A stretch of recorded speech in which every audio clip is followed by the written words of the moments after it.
Okay, so today we're going to be taking a look at some of the different features that the Dynamic Island offers on the new iPhone 14 Pro.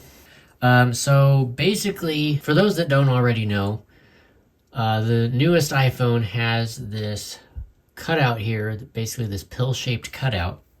Apple calls the Dynamic Island. I basically have expressed this many times before that I don't really like the name Dynamic Island.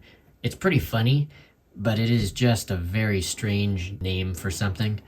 To give a quick demonstration of some of the stuff that it can do, first thing we could do is go into the clock application and start a timer. And then once we jump out, if you notice here, when you close an app, you see I'm going to close the clock app, it jumps right up into the notch space, and then immediately starts to show you the timer that you have running. And what's really cool is the timer or whatever you have that's running up in that section will stay persistent in whatever app you're using. So say, for example, we go into the phone app.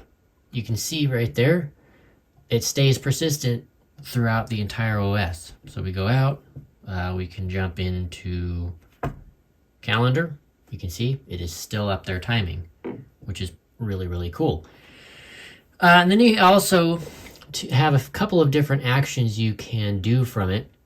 So you can either just tap it once and it'll bring you straight back to the app that was active up there in the notch, or you can press and hold and it'll basically expand out to give you further controls for that app again that is running. So in this case, the clock is running. You can see the timer right there. And then we have a pause button and an end button. So we can hit, say, for example, the end button, and then it disappears. Pretty cool. Now, if we go and start another timer and get something active again in that area, and say, for example, we want to go and run another app or a second app in the background. So, for example, let's do voice memos. And we want to start recording a voice memo just like that. What it's going to do, as soon as you jump out, you can see the little area right there morphed into two sections. So now the voice memos app is recording on the left-hand side, as you can see, but via the little audio waveforms there.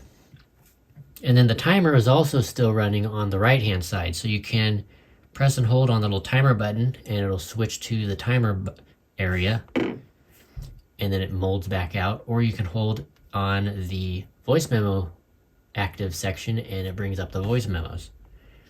And you can see it jumps back down into the little morphing.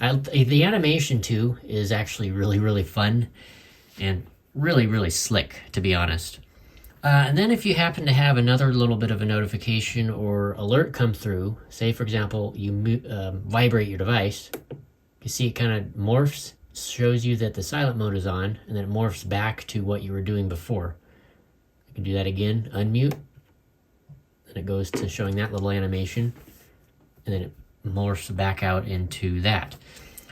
So to end one of them, so say we don't want the voice memos running anymore, click end, it'll do that, it'll disappear, and then it turns into now the timer again. And then we can quit that timer, get out, there we go, and then now it's disappeared. And then it'll also show you your charge status, albeit briefly. So if I plug in the phone here, you can see it brings up, says charging, and then gives you the percentage real quick. And it can do various other things as well, such as letting you know your AirPods are connected, or giving you turn-by-turn direction notifications when you're using the Maps app. So you can basically see a little notification on whether to turn left or right while you have directions running. So that's kind of cool. But yeah, that's basically a quick look at the Dynamic Island on the iPhone 14 Pro. So I hope you guys enjoyed this video, and I'll see you guys in the next one. Peace out.